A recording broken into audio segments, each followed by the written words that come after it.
Martial art प्रदर्शन देख रही भीड़ के बीच वह भी भीड़ में शामिल हो जाता है और एक खूबसूरत युवा महिला किमी से तुरंत मोहित हो जाता है, जो लड़ाई में असाधारण रूप से शानदार है। प्रदर्शन के बाद अची उसके डोजो में जाता है, जहां वह कई अन्य छात्रों को निंजा तकनीक का अभ्यास करते हुए देखता है, जिससे वह प्रभावित होता है।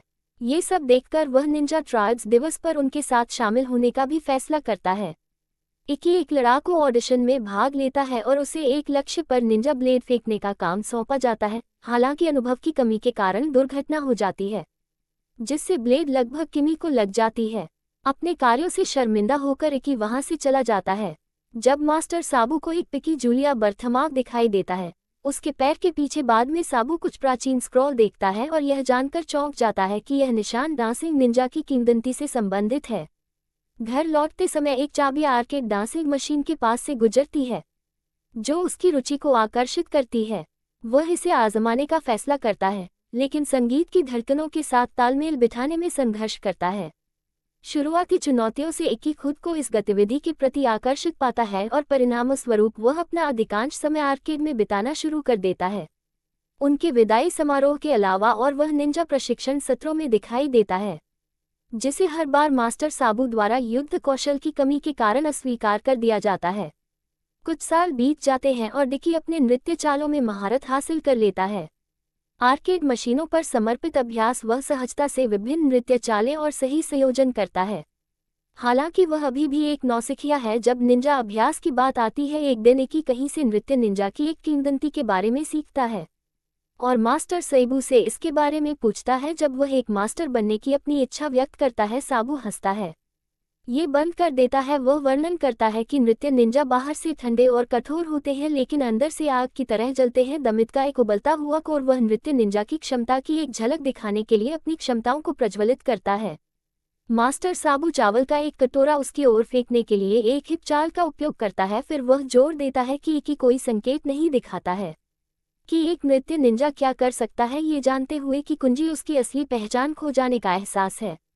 मास्टर उपजो उसे बताता है कि आत्मखोज एक महिला को जानने के ज्ञान से आती है। मास्टर आगे उसे एक महिला को खोजने की सलाह देता है और केवल तभी वह अपनी असली क्षमता को जागृत कर सकता है। बाद में एक उदास और डिकी भटक रहा है सड़कों पर जब वह गुंडों के एक समूह से संपर्क करता है जो उसे उकसाते हैं लड़ाई, और वह किसी भी तरह के संघर्ष में शामिल नहीं होना चाहता है। वह दूर जाने का प्रयास करता है, लेकिन वे उसका रास्ता रोकते हैं और घटनाओं के एक आश्चर्यजनक मोड़ में उस पर हमला करते हैं कि नृत्य करना शुरू कर देता है। अपने चालों को भूसे और लात के साथ संरेखित करता है। इससे न केवल उन्हें बदमाशों को हराने में मदद मिलती है, बल्कि वे अनुमान लगाते हैं कि वह किसी तरह का निंजा है और उससे कुछ चालें सिखाने का अनुरोध करते हैं। परिणामस्वरूप वे सभी एक साथ समूह नृत्य करते हैं और उनमें से किसी को भी इस बात से कोई फर्क नहीं पड़ता कि उन्होंने कभी किसी महिला के स्पर्श को नहीं जाना है। दूसरी ओर उन्हें एक अमेरिकी फिल्म स्टार से मिलवाया गया और इसलिए शो और उसकी प्रेमिका क्रिस्टल क्या करते हैं, जो डोजो को नुकसान पहुंचाने के लिए जा रहे हैं। ये पता चला कि उत्तर को भी मास्टर सिबिल द्वारा प्रशिक्षित किया गया था, लेकिन वह अपने स्वार्थी उद्देश्यों के लिए अपनी प्रतिभा का उपयोग कर रहा है। साथ ही अपने टीवी शो में निंजा तकनीकों का मजाक उड़ा रहा है। उसे एक मूल्यवान स्क्रॉल प्राप्त करने के लिए वापस लाया जाता है, जो उसे टीवी अधिकारियों को मजबूर करने के लिए पर्याप्त शक्ति प्रदान करेगा। हालांकि फाइट चैनल की मेजबानी करने के लिए मास्टर पैसे के लिए किसी भी प्राचीन रहस्य को साझा करने से इनकार कर देता है। ये क्रोधित करता है उत्तर, इसलिए वह मास्टर को एक स्ट्रेचिंग मशीन से बांधता है और उसे यातना देता है। हालांकि शराब की अपार शक्ति उसे मुक्त होने और उसके साथ द्वंद्व युद्ध में संलग्न होने की अनुमति देती है। जब क्रिस्टल को पता चलता है कि उसका प्रेमी हारने की कगार पर है, तो वह मास्टर पर एक निंजा ब्लेड फेंकती है, जिससे उसका ध्यान भंग हो जाता है और इसलिए वह इस अवसर का उपयोग अपनी हैंडगन निकालने और मास्टर को पीछे से गोली मारने के लिए करता है, इससे पहले कि वह प्रतिष्ठित स्क्रॉल के साथ निकल जाए। कुछ ही समय बाद डोजो में एक चाबी आती है, लेकिन मास्टर को अपनी अंतिम सांस में गंभीर रूप से घायल पाता है। सबडियो उसे उत्तर के साथ साथ उसके स्वार्थी इरादों के बारे में बताता है। ये किशोर को क्रोधित करता है, इसलिए वह अपने मास्टर की मौत का बदला लेने के लिए अमेरिका की यात्रा करने का फैसला करता है। उसी शाम वह अपना सामान पैक करता है, अपने माता पिता को अलविदा कहता है और अपनी यात्रा पर निकल पड़ता है। अगले दृश्य में हम मास्टर सिबिल को देखते हैं, जो अब परलोक में चला गया है और कुछ हॉट लड़कियों के साथ अच्छा समय बिता रहा है। इस आनंद के बावजूद वह एक अपरिपक्व के लिए चिंतित लगता है, इसलिए वह अपने सबसे अच्छे छात्र किमी को बुलाने के लिए एक तकनीक का उपयोग करता है। अपने परलोक की दुनिया में और लड़के पर नजर रखने के लिए प्रशिक्षक इस बीच उत्तर को लड़ाई चैनलों के कार्यालय में देखा गया था जो उसके टीवी पर आने की तैयारी कर रहे थे। हालांकि चैनल के कार्यकारी गार्ड और जोन्स उत्तर के पागल हो जाने की अफवाहों के कारण उसके साथ काम करने में दिलचस्पी नहीं दिखाते हैं। वह आगे दावा करता है कि वह उसके साथ काम करने की तुलना में किसी अन्य होस्ट को पसंद करता है। ये इनकार सीढ़ी को इस हद तक अपमानित करता है कि वह अपने निंजा कौशल का उपयोग शारीरिक रूप से उस पर हमला करने के लिए करता है और अंततः कार्यकारी को कई घंटे की लंबी यात्रा के बाद सहमत होने के लिए मजबूर करता है।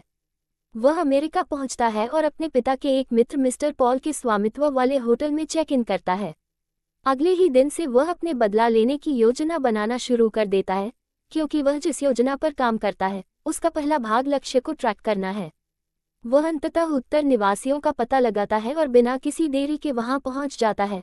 पहुंचने पर वह प्रवेश द्वार को बंद पाता है और इसलिए चुपके से जाने का कोई और तरीका खोजता है और किमी जो पहले से ही वहां मौजूद है छत से एक रस्सी गिराती है जिससे वह ऊपर चढ़ सकता है।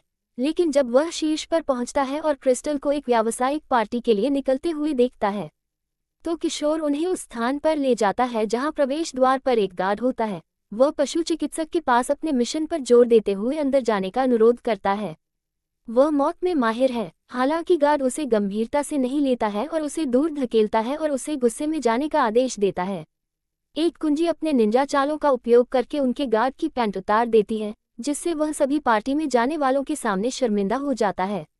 ये शोर क्रिस्टल का ध्यान आकर्षित करता है, जो तुरंत अनुमान लगाती है कि उसे डोजो से भेजा गया था। फिर वह उसे ले जाती है कुछ नए निंजा ब्लेड और उन्हें लड़के पर फेंकता है। किमी समय रहते हस्तक्षेप करती है और एक डाइनिंग टेबल को ढाल के रूप में उठाती है ताकि की को किसी भी तरह के नुकसान से बचाया जा सके। इसके बाद और अधिक गार्ड उन्हें पकड़ने के लिए आते हैं। दोनों मिलकर काम करते हैं और अपने असाधारण नृत्य निंजा चालों का प्रदर्शन करते हैं ताकि एक के बाद एक सभी को वश में किया जा सके। इसके बाद ये की उत्तर की ओर कुछ नुकीली चॉपस्टिक फेंकता है, लेकिन स्थिति के और बिगड़ने से पहले बाद में एक कुशल प्रेमिका द्वारा बचा लिया जाता है। किमी घटनास्थल से एक चाबी ले जाती है, ये दावा करते हुए कि यह उसके बदला लेने की योजना को अंजाम देने का सही समय नहीं है। इसके बाद क्रिस्टल उत्तर के साथ अपने संदेह साझा करती है, ये सुझाव देते हुए कि लड़का अपने स्वामी के लिए बदला लेना चाहता है। दास जब वे अपने अगले कदमों पर चर्चा करते हैं तो क्रिस्टल नृत्य और युद्ध कौशल के लड़के के प्रभावशाली संयोजन का उल्लेख करती है। ये रहस्योद्घाटन इंसुलिन को घबराहट में डाल देता है, क्योंकि वह अपने बचपन की एक भयावह घटना को याद करता है। वह उसे बताता है कि जब वह 9 साल का था तो उसकी माँ उसे एक ज्योतिषी के पास ले गई थी, जिसने भविष्यवाणी की थी कि वह एक दिन की एक नृत्य द्वारा मारा जाएगा। निंजा भविष्यवाणी से डरता है और अपनी प्रेमिका को निर्देश देता है कि वह लड़के को कहीं और खत्म करने के लिए जो भी जरूरी हो वह करे। इकी किमी के साथ अपने होटल में वापस जाता है। वह उसे उसी होटल में रहने के लिए आमंत्रित करता है और उसके लिए एक अलग कमरे की व्यवस्था करने की पेशकश करता है।